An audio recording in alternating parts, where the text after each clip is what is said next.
Howdy. Welcome once again to Down Home Gaming with Andrew. When I was a kid, the arcades were the ultimate in gaming excitement. As a result, the home systems of the time frequently tried to claim that they were bringing excitement of the arcades home without needing quarters. Of course, home consoles and computer systems could not hope to recreate the arcade experience without being prohibitively expensive. The game I am playing today is one that was renowned for being one of the most true arcade-to-home experiences of its time. This is The Incredible Wizard for the Bally Professional Arcade, also known as the Astrocade. It is an incredibly close home recreation of Bally Midway's arcade game, The Wizard of Wor. I am playing this on a MAME emulator. Alright, let's take a look at it. So this is the Astrocade startup screen. Every Astrocade had 4 programs built into it, which are programs number 2, 3, 4, and 5. Gunfight is actually a 2-player Western game. It requires 2 players. It's also the basis for Atari's Outlaw in the 2600. Checkmate is a snake game. And scribbling is, a paint program, and calculator, you know what that is. So let's go ahead and load up the wizard. Select easy. Now, like in the arcade game, this actually supports 2 simultaneous players. Unlike the arcade game, if you don't have a second player, you're on your own. In the arcade, if you didn't have a second human player, the computer would take over the second player, but the computer would get kind of wild, and it's possible for players to fall to friendly fire in this game. So.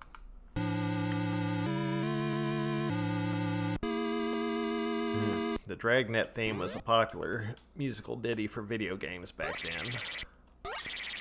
The blue monsters are called Burr Wars. They're always visible. They're the least value and easiest enemies. The yellow ones are called Gar Wars. The red ones are called Thor Wars. That's the Warlock. You have to destroy it before it escapes the maze. If you do, you get double points for next round.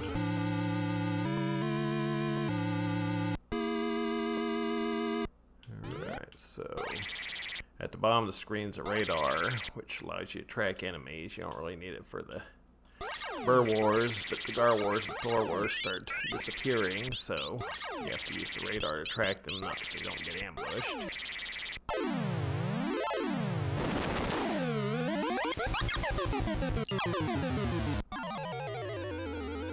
Alright, so far so good.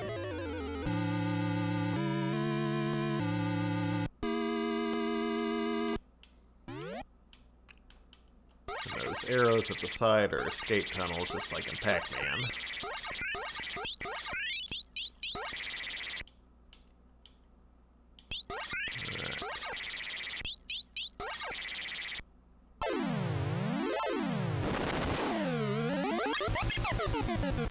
That's the eponymous Wizard of Wor. He randomly disappears. It requires energy bolts. If you hit him, you get quadruple points. And plus, I got an extra life, which is cool.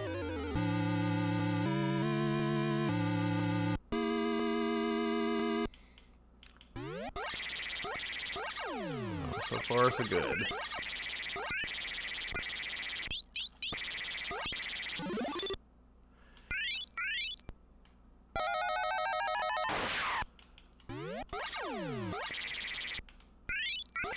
The classic strategy for 2-player Wizard of Wor is for the players to stand back to back.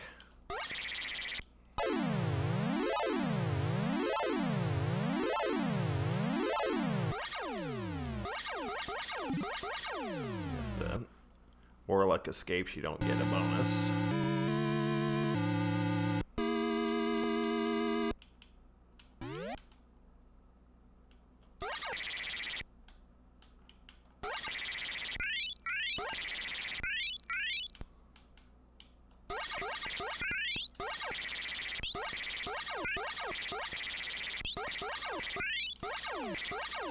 Be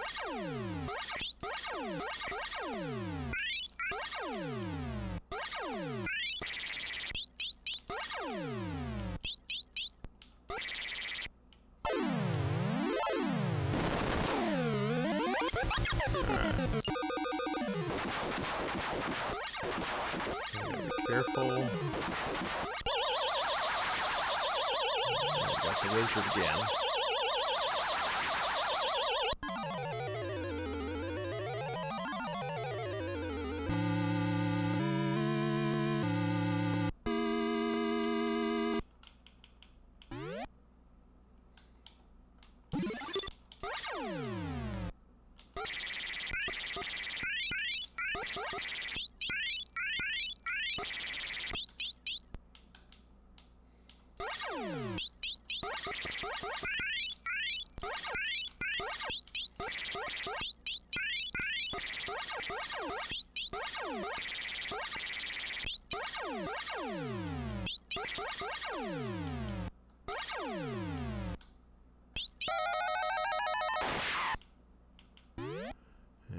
Radar at the bottom helps you track the invisible monsters. So here comes the wizard.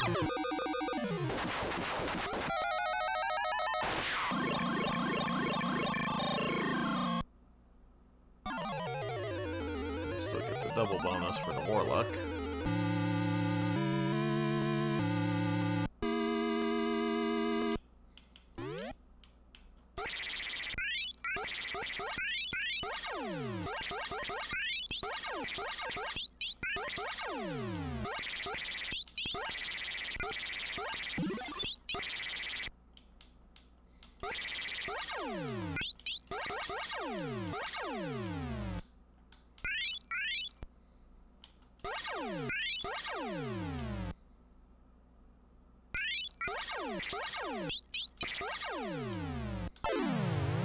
This game can get kind of dicey.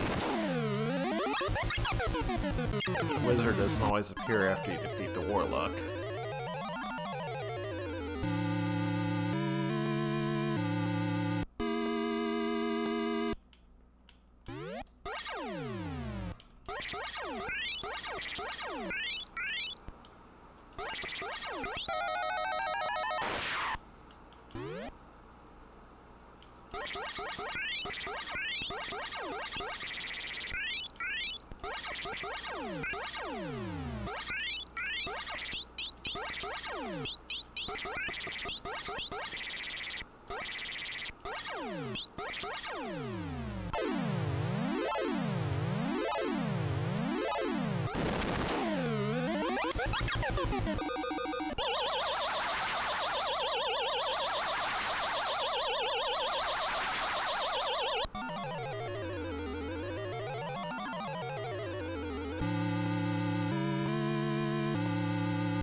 The mazes also have fewer walls as you go on, and that makes it harder for you to hide, and makes you more vulnerable to getting ambushed by enemies.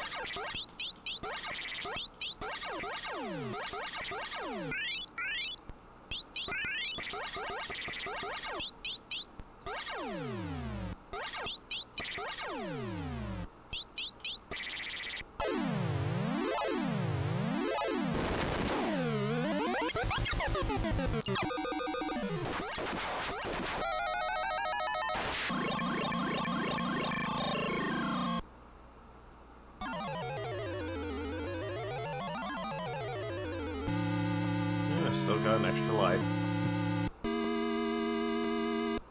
Alright. See, this part of the game is called the pit. It actually announced itself as such in the arcade version. So this is completely open. I don't have any place I can hide, so I better be... Hole up in this corner here and shoot enemies.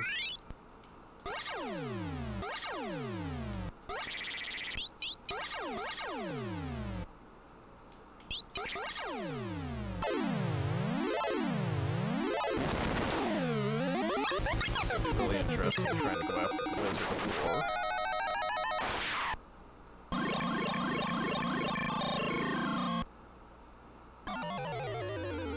Alright.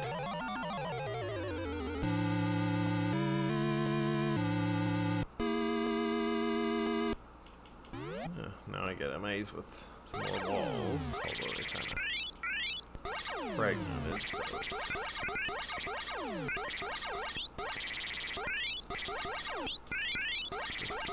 This game's really getting kind of hairy. This is an awful lot of enemies on screen. You see a lot of enemies games with this kind of enemies on screen when back in 1980.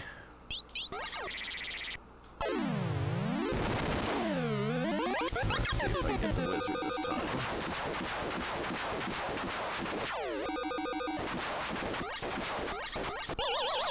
Yep, I got the wizard.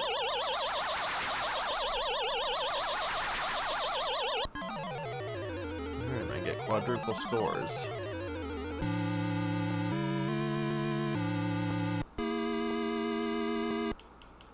Alright.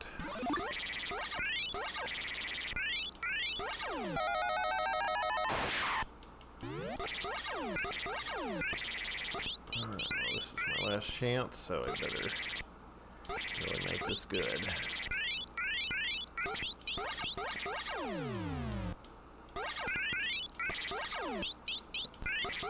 Our horror's trying to ambush me.